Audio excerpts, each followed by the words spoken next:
Welcome to TMZ Live. Charles here. And Babcock here. So the Diddy trial, more testimony today about acts of violence, also testimony about the video, the Cassie beating video, and sex tapes that eventually are going to be played for the jury, according to the prosecution. But we're going to start with a woman who testified today, a woman named Ariana Biermann, and she was a good friend of Cassie's. She did some work for Diddy as a designer, but she was not a Bad Boy employee or a Sean Combs Enterprises employee. It was more like a freelance thing. But she became very good friends with Cassie, and in her testimony, she talked about some of the things she saw, and that included horrific acts of violence to Cassie, and even one very terrifying moment, she says, happened to her when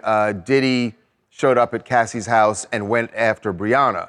So some of the things that she talked about, and I think this was the point of her testimony, that Diddy was always incredibly controlling of Cassie. She says after the hotel beating in 2016, she and Cassie went out to go on a shopping spree. Sort of retail therapy, I guess, is how she was describing it. And they didn't tell Diddy where they were going. He was calling at some point while they were shopping, she said.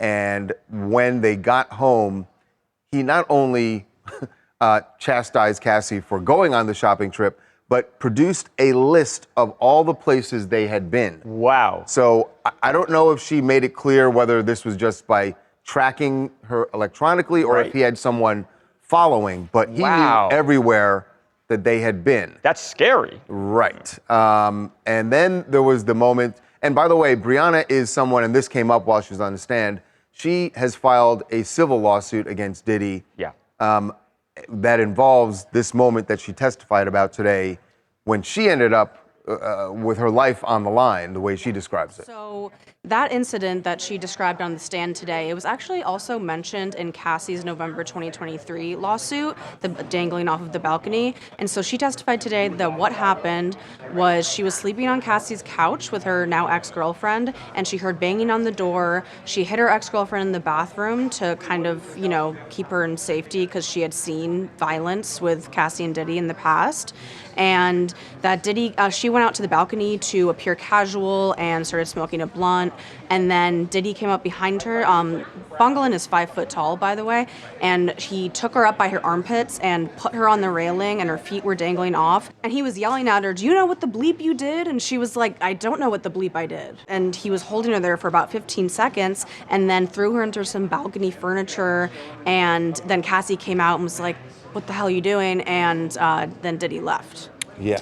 So, look, you may hear that story, and some people are going to react and go, okay, that is horrific. And we have heard all these stories about him being an abusive boyfriend. No question about that. How does it connect to the case? So here's how I think they're trying to connect it, Charles, because you're right. This isn't perfectly, I'm forcing her into a freak-off in these moments, but they're painting a global picture of Diddy as controlling all aspects of Cassie's life, including forcing her into those freak-offs by tracking her whereabouts and saying, "I know you were here, here, and here," by going to her friend's house and holding the friend over a balcony. It creates this sort of environment of terror. Now, the one instance they have is when he showed her on the plane, "This is a sex tape," and then later on said, "I want a freak-off." That connects perfectly. That says, if you don't have this freak-off, I'm going to release a sex tape. But the rest of the picture is more generalized, just control and force and a sort of oppressive environment that Cassie had to deal with, which included the freak-offs. Whether it works with the jury to paint that generalized picture, unclear, but that's the picture they're painting. I think it does. I think it helps explain some of the loving text messages that we saw Cassie send to Diddy. I mean, you could just imagine if somebody was watching your every move and there was this constant threat of violence where you might say anything, that you possibly could to get on somebody's good side. I think it's very impactful testimony. I mean, I'm not sure if you find if the jury wants to look specifically at the charges, and the charge says, well, he had to, Diddy had to have done this with force pertaining strictly to the freak-offs, then you're just not there. But I don't you think, know? but, I mean, and Jamie, and look, I'm sure that the prosecutor is going to have to, put a nice ribbon on this for the jury at the end here when they make their closing statement. But it's 2 counts of sex trafficking by force, fraud, or coercion. Sex trafficking. So, Jamie, I get why you're interpreting that as it's fraud, it's force, fraud, or coercion for the freak-offs, but that's not the count. That's not the charge. It's sex trafficking by the force or coercion. So I know, if he's doing all these things and she feels like I have to do what he says, then that's how you get to the sex trafficking, even though it's not the direct, like standing over her during a freak-off. I understand what you're saying, Charles, but in my mind, I'm thinking in that moment, okay, it's a horrible situation. However, he's not assaulting her, for the purposes of sexual contact. Yeah, I'm not sure where this will land, because I agree with Charles and Mike that the general impression on most jurors will be that he was a monster and it was a controlling relationship. But to Jamie's point, if there's one person like Jamie who wants a more direct connection, then you get a mistrial, because then there'll be a hung jury, and that's a huge win for Diddy. I doubt he's going to get an outright acquittal with this kind of case presented against him, but a mistrial would be a win. And there are people who think like Jamie, and he's just got to convince one person on that jury. Yeah, because the charge includes sex trafficking. So the word sex, and if this does not apply to the sex, then what are we doing? Well, I think we're about to hear some really explosive testimony from a woman who is testifying anonymously. She's going to go by Jane, and she's supposed to testify for an entire week. And I think we're going to get some direct connection there. We'll have to wait prediction. and see. Hey, this is Chris from Las Vegas. With Diddy, for someone that's claiming to be innocent, there's a pattern of stalking, this being very controlling behavior, and then trying to pay people off. This isn't the pattern of someone who's innocent. The writing is clearly on the wall for Diddy.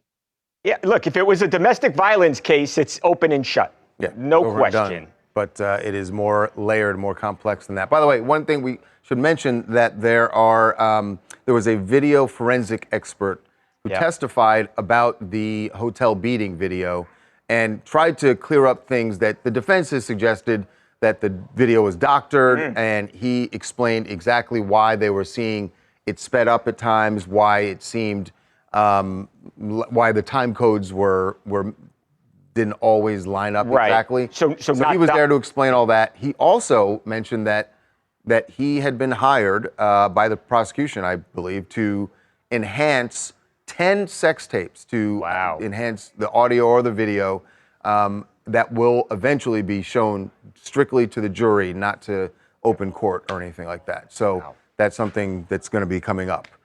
All right, moving on now to Travis Kelce, who is finally doing something that Swifties have been looking for him to do. That is publicly celebrate Taylor Swift's big victory in that she is now the proud owner of her entire music catalog. Yep. His celebration came on his podcast, New Heights, with his brother Jason, and their special guest, Shaq, who I think deserves credit for an assist here. Big time. In the Taylor celebration. Big time. Tell your families I said hello, and I'll definitely see you guys again. You know Shaq, it, man. You know it. Can't wait to watch these first two of these finals. Hold on. I got to show you guys something. 2 seconds. Take your time. I got to tell you, Shaq, I don't even need to see the edit. This is probably one of the best episodes we've ever done. And we didn't do nothing.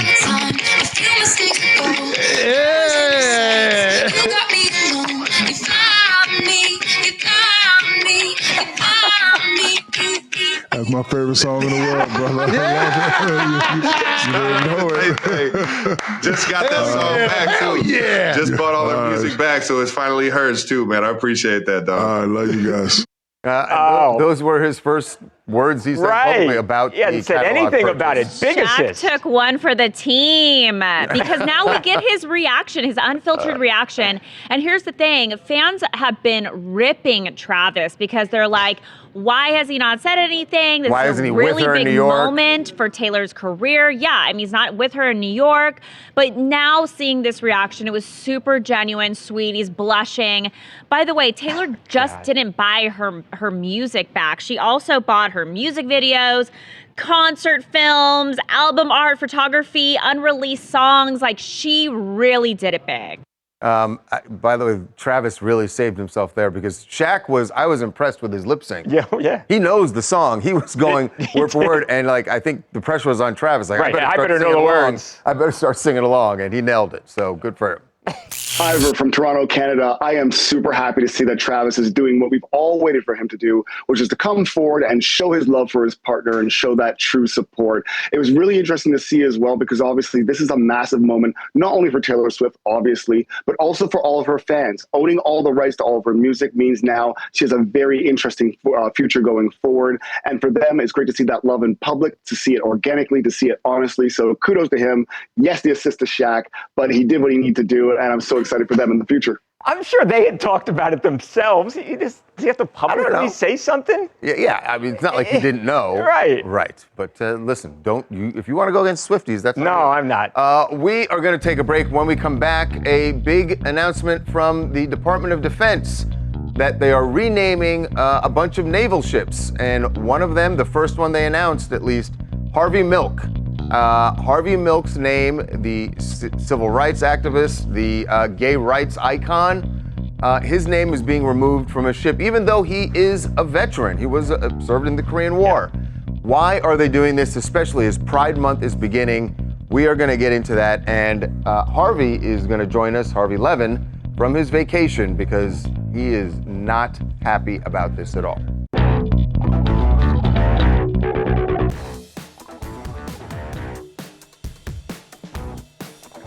Some big changes coming for the Navy. According to Secretary of Defense Pete Hegseth, there is a report that says that the Secretary has ordered the name of one of the naval supply ships, not a battleship, a oil supply ship, to be changed. The problem that a lot of people have with this is the fact that the ship is named after Harvey Milk. It is the USNS Harvey Milk, named after the gay rights icon. He was the first openly gay man to be elected to office in California, and a veteran, by the way, served during the Korean War. Yeah. But Pete Hegseth, according to this report, has said that name is going to be changed, and that even the Department of Defense has said this is in line with the president's orders, and that what Pete Hegseth has described as they want to keep the warrior's spirit when it comes to naming naval assets and naval stations. Right. This obviously coming as Pride Month is just beginning, so it is not sitting well with a lot of people. It seems like a petty, at the very least, that's probably the nicest way to put it. Mm-hmm. And then the other way is just this is the administration's attack on diversity in any way, shape, or form. I've seen it called homophobic and a bunch of other yes, and like I said, a lot of people ticked off about it. One person so ticked off, he's taking time out of his vacation. Harvey saw this news and wanted to sound off. So the floor is yours, sir. Okay. This is anything but petty.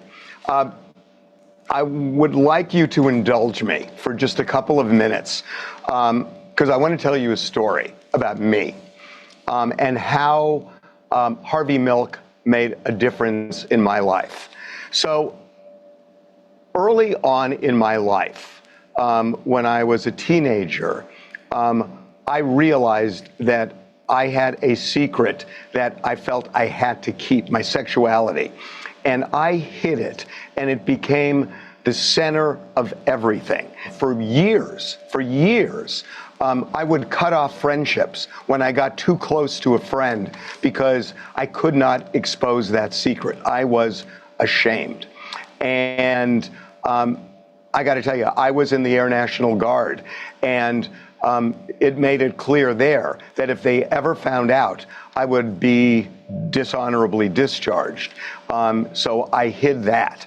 I would go to restaurants, and I remember I could go in a restaurant and I could look around in 3 seconds to see if there was anybody at any of the tables who I knew if I was with a guy. I was that paranoid, and ultimately I became agoraphobic, where I really did not want to leave my house. It was just too stressful, too difficult. It was that bad, and it was that bad for years.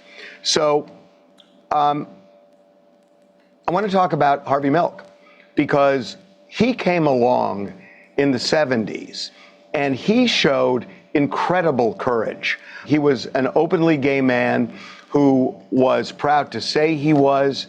He was fighting for basic rights to be who you are.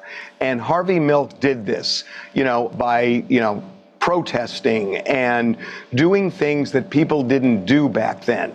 And he got elected to the San Francisco Board of Supervisors and became a leader there until he was assassinated.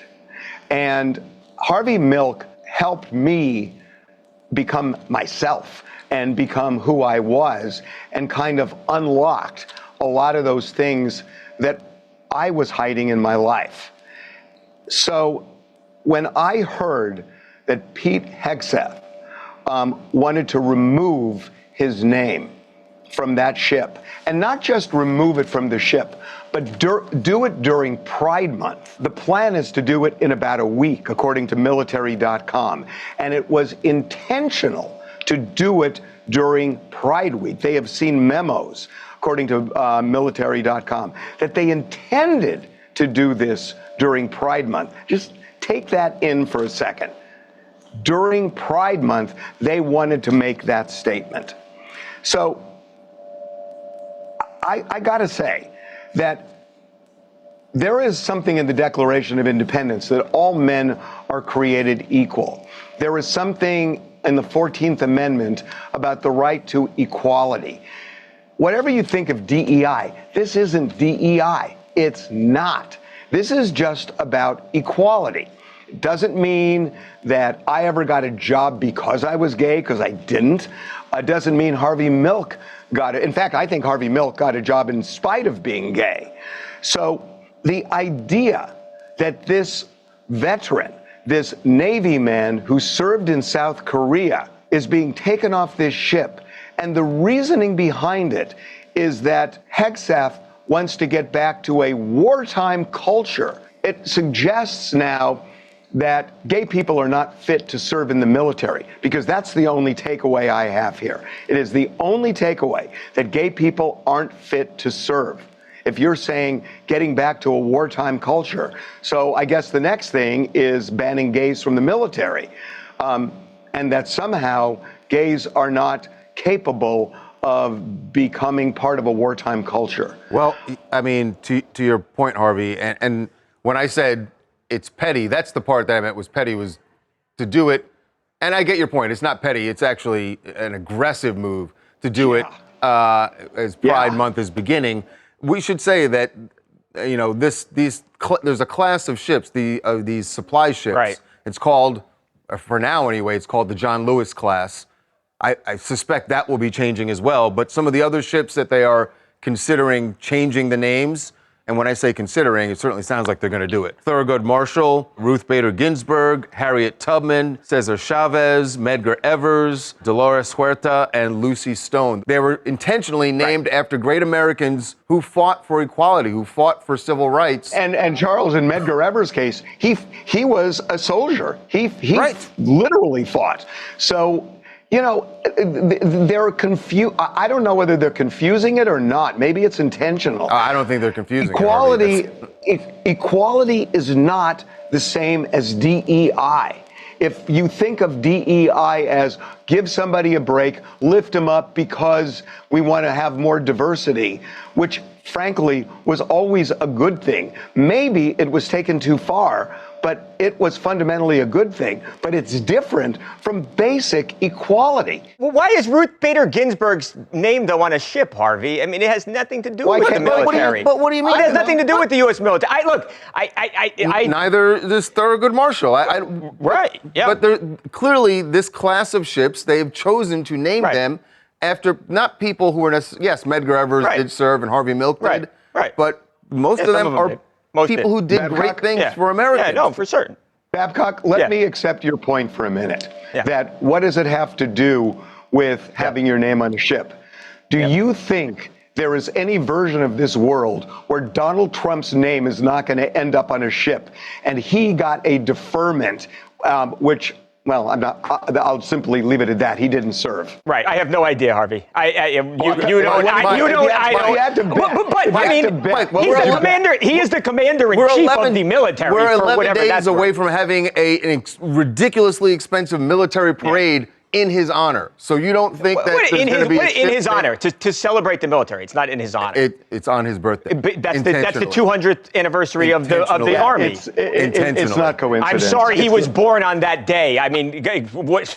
Mike, come on, guys. His name is because Harvey tells a very impactful story, but then we take it too far at the end. That this means that they don't want gay people in the military. I think we're going too far. What else? So what other explanation is there? I mean, clearly what they have said so far, we've got a one-line statement from the Pentagon. They say we want to focus on being more lethal. This is what they've said for months now, since Trump was elected, right? Since he won the election in November. That we want a warrior's culture. Right. And by the way, recruitment's up. It sounds like things are finally on the upswing at the military. I don't like this. I don't like the timing of it. If you say, hey, we're not going to name ships, after other American icons, fine. It's done now, though. I don't like taking it off. That's my stance. Mike, this is nothing but despicable and homophobic. You cannot argue this is not a homophobic move. Hegseth, this is homophobic, and if Donald Trump is signing off, it is homophobic. You cannot get around that. It is. To say that. But if they're all Harvey, if they're all in consideration, how is it homophobic though? If it was just Harvey Milk. Why was it intentional to do during Pride Month? Why? Hey, and that's a question I hope they're asked, and I hope they actually answer, because I'm with you, Harvey. It's super homophobic. That's the answer. If that's the answer, then I agree with you. All right, we've taken you away from your vacation long enough. Get back. Try to take a breath. He's all fired. Thank you for your service. I'm not saying that sarcastically. No, I know you're not. You're not. Okay, guys, we'll see you. All right. Bye, Harvey. I mean, you're right. They need to be asked the question. Yeah, and then they need to answer it. Right. Why was it done? Right. And by the way, they are saying, and we've read this, Charles, they have said that it was intentional. Why do that if it was intentional? Right. It's why. Look, I'm not up here to support everything that's done. Right. Hey. All right. We are going to take a break. When we come back, Kim Zolciak and Kroy Biermann called out by their own daughter for their spending habits, or their overspending habits. What Ariana Biermann had to say about all the money she's made since she was a teenager and where it went. I think you can figure out who she's pointing a finger at.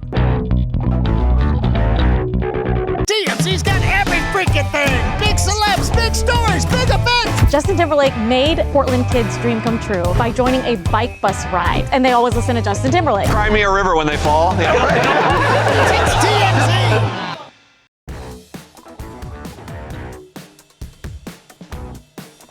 Well, Kim Zolciak, I don't know why I have such trouble with her name, Kim Zolciak and Kroy Biermann, we know, of course, their money problems have been well documented. Yeah, big time. In bankruptcy papers. Right, they're selling clothing. I mean, right. It's a mess. It goes even deeper because we just heard a new tale of their financial ruin.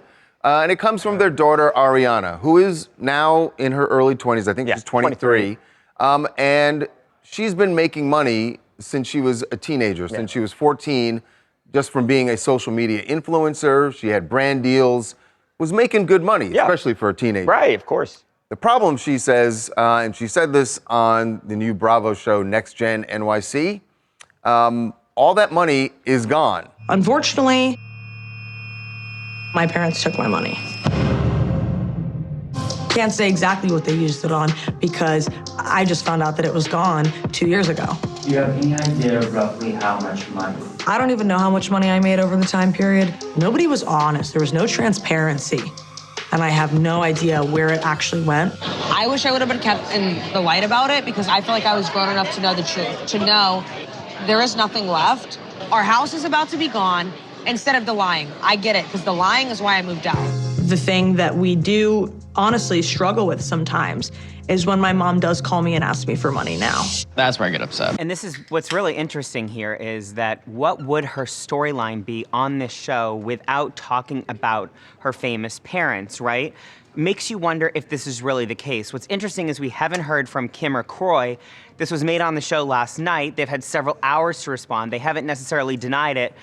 So I don't know. To me, it's a new show on Bravo. They're trying to keep the show relevant. They're trying to keep the ratings up. The part that shocked me, Brendan, was when she said, when my mom calls me now. The fact that she's saying that Kim is still calling her for money? Wow. What's interesting here is their daughter is dating the son of a billionaire. This guy's, her boyfriend's parents, or dad at least, is one of the owners of Zaxby's, the chicken company. He's a billionaire. He's a chicken billionaire? Is it Ariana's money, or is it the boyfriend's parents' money? Who's sending the money to Kim and Kroy? I'm Simone from Atlanta, and not Ariana turning into Kim's new big papa. It's giving major Honey Boo Boo 2.0 vibes. I mean, kid influencers should never be their parents' retirement plan or main source of income. So when are we going to start holding these parents accountable, like legally? Because in the influencer world, what they're doing is pure exploitation. And if anyone else pulled this, it'd be child abuse or financial theft. Yeah, I mean, in California, there are laws against this for child actors that prevent parents from doing what Ariana claims her I wonder if it could apply to social media. It doesn't. Oh, all right. No, but maybe that's something that'll change. Yeah. All right, we are going to take a break, and when we come back, Elon Musk is trashing his good buddy President Trump, or at least President Trump's big, beautiful spending bill. Elon is being brutally honest, so does this mean that they are done? They are completely divorced? The bromance is over? Michael Knowles is going to be here with a theory or two.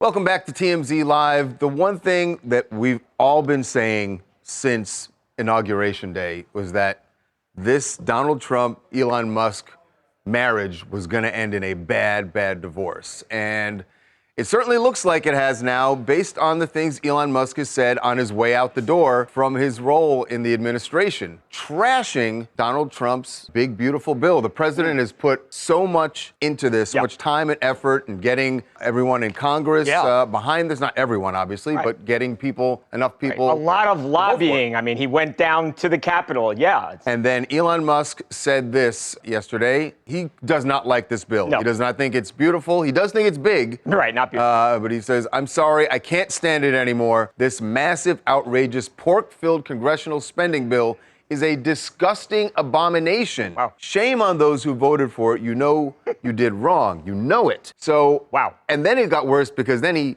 threatened, basically, he said, in November next year, we fire all politicians who betrayed the American people. Right. And this is the guy who spent countless hundreds of millions of dollars, right.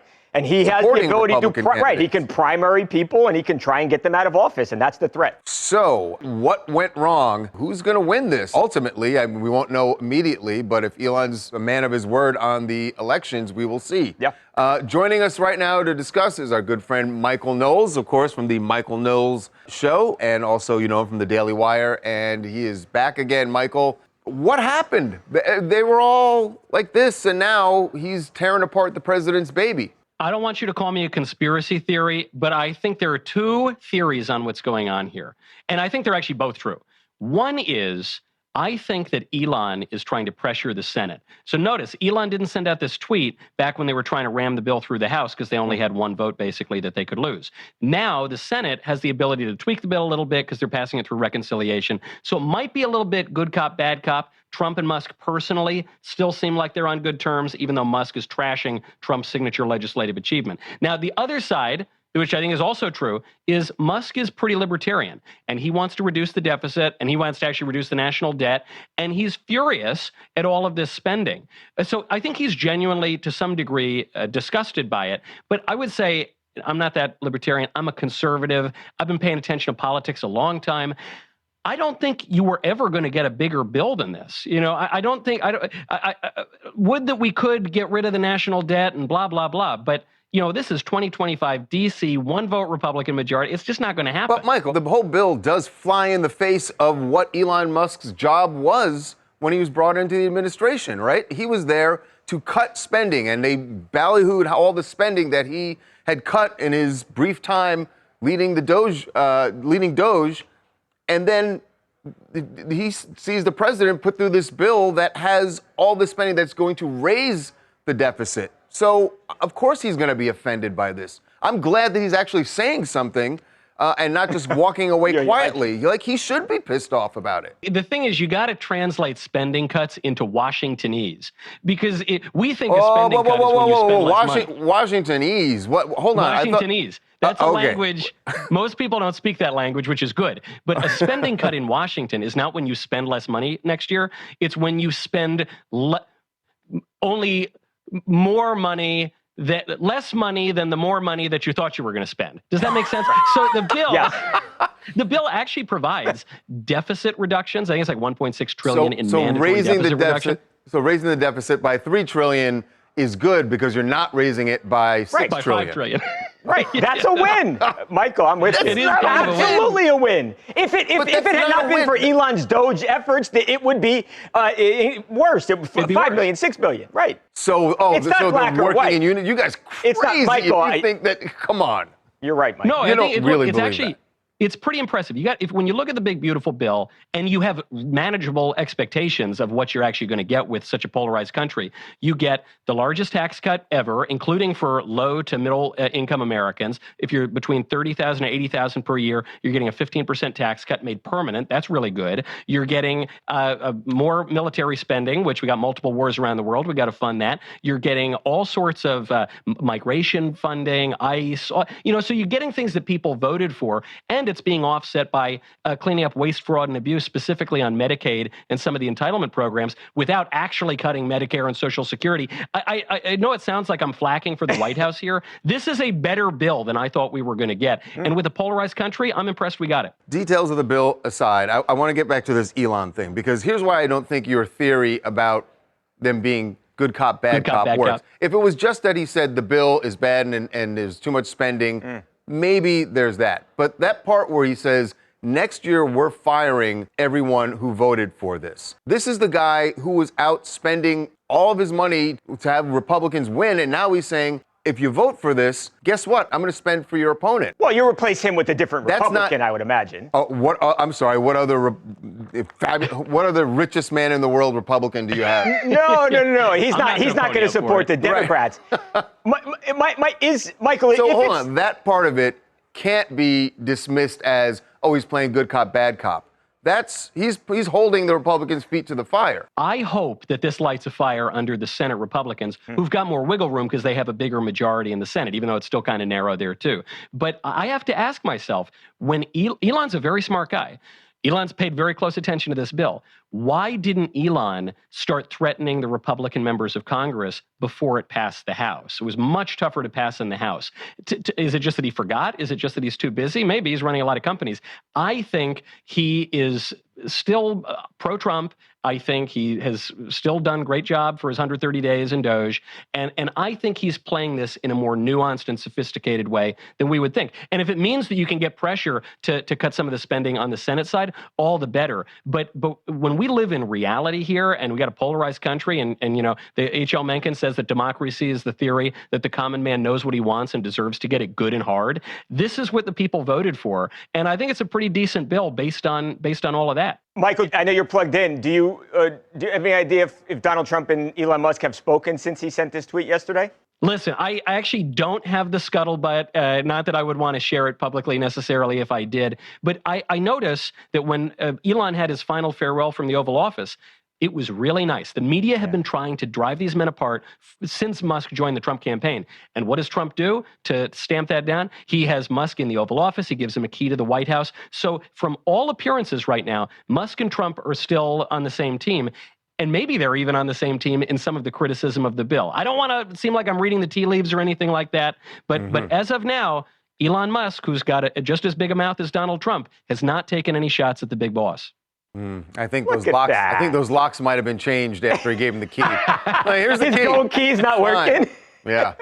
All right, Michael. Well, we will see if Elon sticks to his word about taking on the Republicans who vote for this bill. And hey, by the way, worst case scenario, if he really goes after the Republicans, it'll probably help the stock price of his companies. So I don't begrudge him that. He's made a great service to America. If we got to kick up the price of Tesla, it's fine by me. Hey, I second that. All right, thank you, Michael. We will see you Thanks, next week, Michael. man. Thanks. See you guys. Bye. All right, we are going to take a break. When we come back, Abby Lee Miller from Dance Moms. She thought she had a completely successful surgery.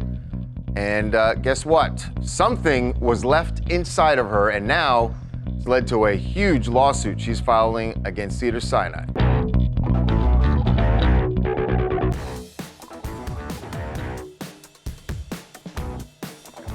Abby Lee Miller had a surgery back in 2020, and a surgery on her spine here in LA at Cedars-Sinai Medical Center. And she thought that it was a successful surgery. It was in relation to her spine. But she said that there was some more pain that she was having eventually, like abdominal pain. Right. And couldn't figure out what it was until she got a CT scan, which she says revealed that there was a medical device left inside her body, she believes, from that surgery. Right. Which is why, and there it is, and the reason we've labeled it Exhibit, she has now filed a massive lawsuit against the hospital, one of the most... Right, regarded as the best hospital in LA and one of the best in the country, period. Right, but she claims that during that surgery, they left that catheter inside of her. It's called a retained catheter used as part of surgery, and she claims it was left inside of her body. She's asking for $1.4 million in damages because she said they acted negligently. It's hard, assuming what she's saying is true, that there was this catheter left inside of her. It's hard to imagine that it wasn't negligent, and it's hard to imagine also that she wouldn't be entitled to some damages. Jason, what struck me when I was reading the documents is that the amount she's asking for is not, like, it seems reasonable by what we see people ask for when they're suing for things. Yeah, I think we'd be surprised that there are laws that limit the amount of damages that people can get from medical malpractice. The reason you see enormous sums sometimes is because people have lost their earning capability. And so in addition to the medical malpractice amount, they will also get lost earnings. But here, obviously, this is not something that caused lost earning. She'll get the medical malpractice and pain and suffering, which she would be entitled to, assuming, again, what she's saying is true. But she would not be entitled to any lost earnings, so those numbers are pretty low. Right. She also says that at first nobody, that makes sense. Nobody believed her. She said at first she was going to all these different doctors and everybody said, oh, it's essentially in your head. There's nothing wrong with you. And then obviously to find this out, Charles. Yeah, not in her head, no. According to what she said in this lawsuit. Hey, my name is Savannah. I'm from Baltimore. And I think that this is an absolute travesty. I think if what Abby Lee Miller is saying is true, then Cedars-Sinai absolutely needs to answer for it. I mean, leaving a catheter in someone is simply not acceptable. So sending prayers out to Abby, and she's had enough issues with her health. So, I just hopefully she makes a full recovery and gets what she deserves. She's had a rough go of it. I did not know this until this morning. We were talking about this case, that during surgeries, there's someone who takes inventory. That's their whole job. Right, to actually count all the things. Instruments. Somebody miscounted, apparently. That's what Abby thinks. All right, when we come back, singer Jessie J has what some would say is a sad announcement. It is, but her outlook on this is pretty amazing. You're gonna hear her talk to you about the diagnosis and what her plans are for the future.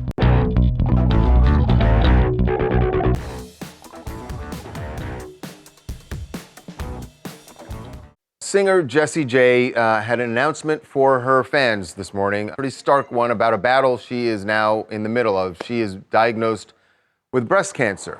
And what's remarkable about what you're about to see here is, look, she's being very open, wants to share this with the fans, talks about when she was diagnosed, but also talks about the prognosis going forward and why she is very, very hopeful, to say the least. Before No Secrets came out, I was diagnosed with early breast cancer. I'm highlighting the word early. Cancer sucks in any form, but I'm holding on to the word early. I have been in and out of tests throughout this whole period. I just wanted to be open and share it. To get diagnosed with this, as I'm putting out a song called No Secrets, right before a song called Living My Best Life, which was all pre-planned before I found out about this. I mean, you can't make it up.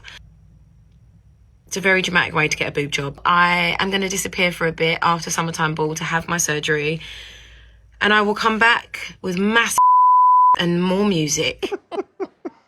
What more could you want? As a fellow Brit, this is especially tough to hear this one. I mean, she's open, she's honest about it, she's cracking some jokes as well. But the key thing here is that it's detected early, so she's holding out onto the hope. She's performing next week as well, but then she's also let her fans know that she's going to be off the grid for a while, so to give her space.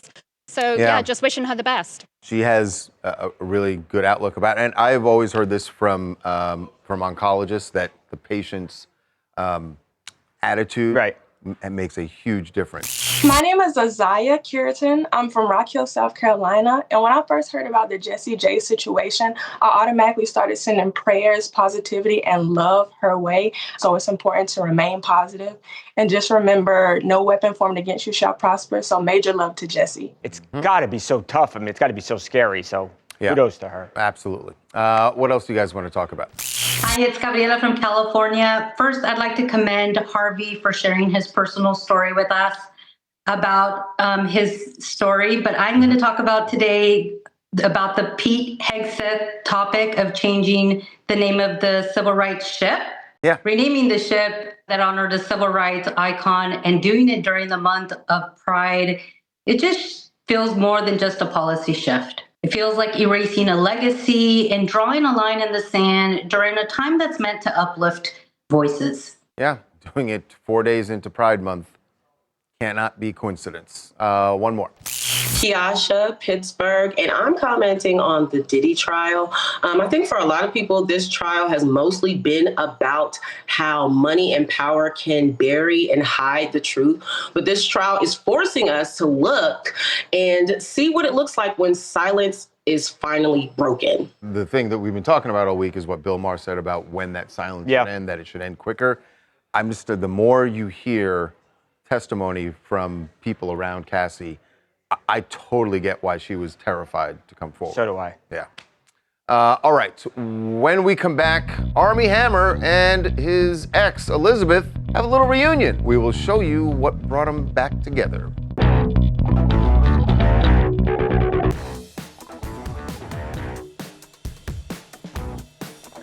Well, Armie Hammer and Elizabeth Chambers no longer together, of course, but they are clearly still doing a very good job co-parenting because Elizabeth shared this family photo.